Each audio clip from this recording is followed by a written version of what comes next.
And now I'm in the kitchen with Chef Tom, and what are we going to make? We're going to make saffron risotto with hazelnuts All right. and smoked turkey. Oh, wonderful. So the hazelnuts are the finishing touch, but let's get started with the risotto, and we're going to start with roasting some vegetables, We're going to roast these vegetables. I've got some grape tomatoes and leeks here. I've cut the leeks nice and big so they can pick up some color by the time it takes them to roast. Just a little olive oil. All right. Salt and pepper.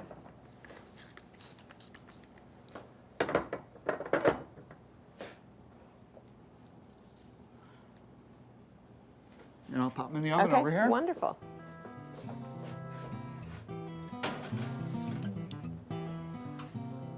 All right, and while those are roasting, we'll get started on the risotto here. And the risotto is a long process, so we're just gonna get started and talk about how it's done. But unsalted butter. all right. Onions that will sweat until they're translucent. All right. I'll give you a little salt. Perfect. A little pepper for those.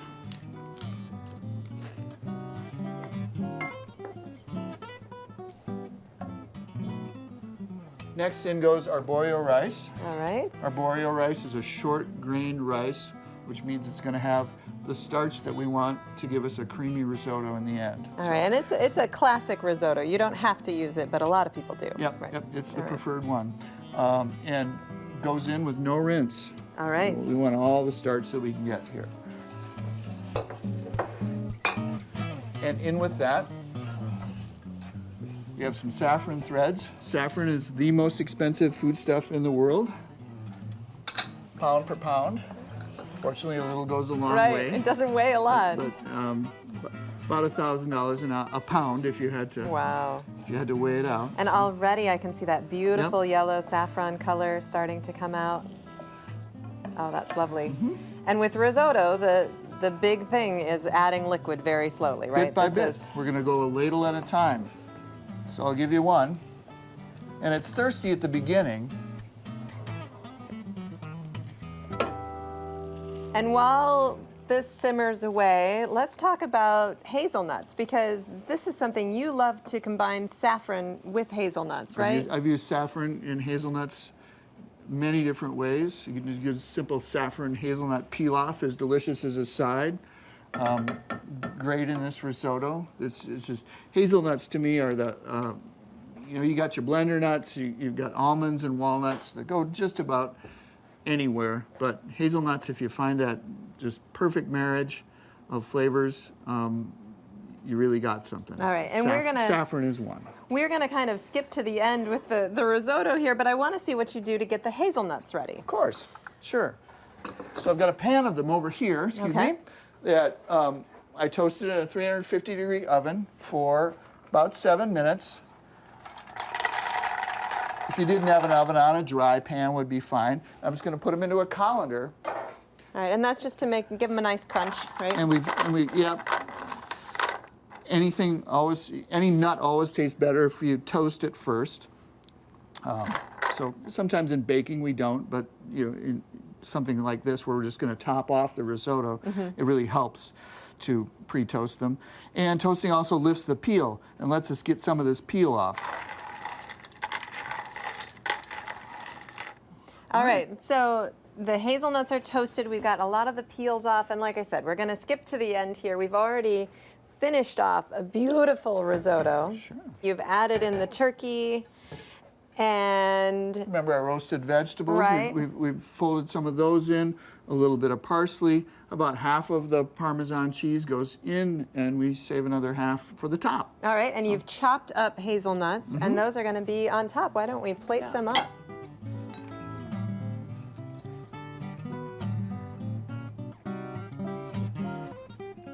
And a little freshly grated Parmesan cheese. And I like a little final blast of pepper there. Wonderful. Well, here, let's try some. Thank you. Gotta have a bite with hazelnut for sure.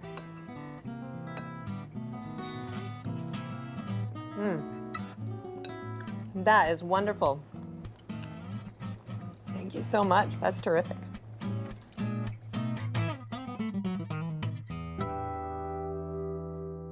And now we're going to make another hazelnut dish. What are we going to make this time? Fennel and apple slaw with hazelnuts. Oh, that sounds wonderful. Yeah. How do we get started? I will let you do an apple in just a minute. We're just going to give you a place to land by putting the juice and zest of a lemon in that bowl. I'll give you the apple. If you have a grater, I do. We can grate this up. It's a Cortland apple from the farmer's market. This is a fennel bulb here. Came from the farmer's market with its fronds all on. I'm going to save a little bit of the frond to put in. The flavorful part is really just the bulb itself. I've done one here. I'm going to remove this kind of darkened outer leaf, cut it in quarters, taking the end off. And then when you look inside there, there's this core. So if I quarter it, I'll be able to just remove that so the leaves will all come apart. And we think about sort of a licorice flavor, an anise flavor with fennel, and that's as present in that part of the licorice. Okay. And that's a flavor you really like with hazelnuts. I love it with hazelnut. You see a lot of, if you see little biscotti cookie recipes, they often will have hazelnuts and anise as kind of their two main ingredients. Oh, and I can smell it right now. I just thought it would make a great slaw, make a great addition to slaw to put our hazelnuts in there. So I'm going to take each quarter and cut it across this way as finely as I can. Kind of like a roast beef that's more tender if you cut it across the grain. If I were to julienne it the length, it would not be quite as tender. The dressing itself will tenderize the fennel, so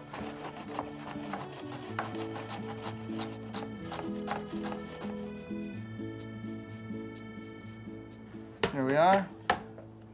And 2 bulbs total.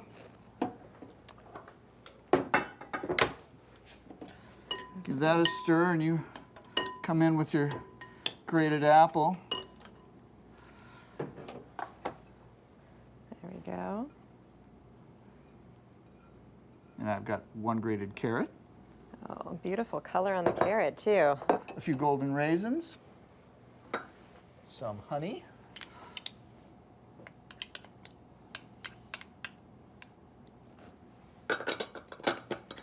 Sherry vinegar.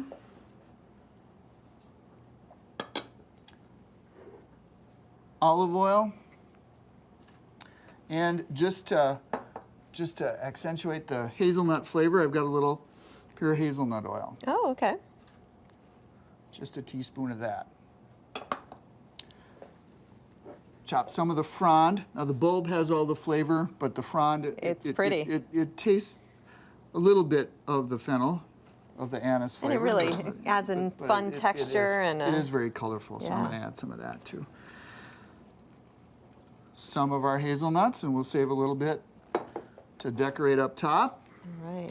And is this something that you would want to make ahead of time to let the flavors meld together, or do you like it best fresh? It really comes together in about an hour. Okay. Yeah, if you give it about an hour, it starts to taste really good. And it probably doesn't last long, but would it last for a couple of days? Yeah. It would be fine for a couple of days, All right. certainly. All right. Well, let me get a... Let's put some in a bowl here and give it a try.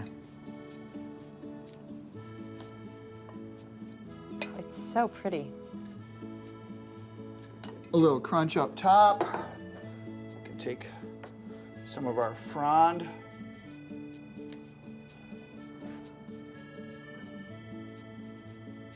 Garnish with a little lemon.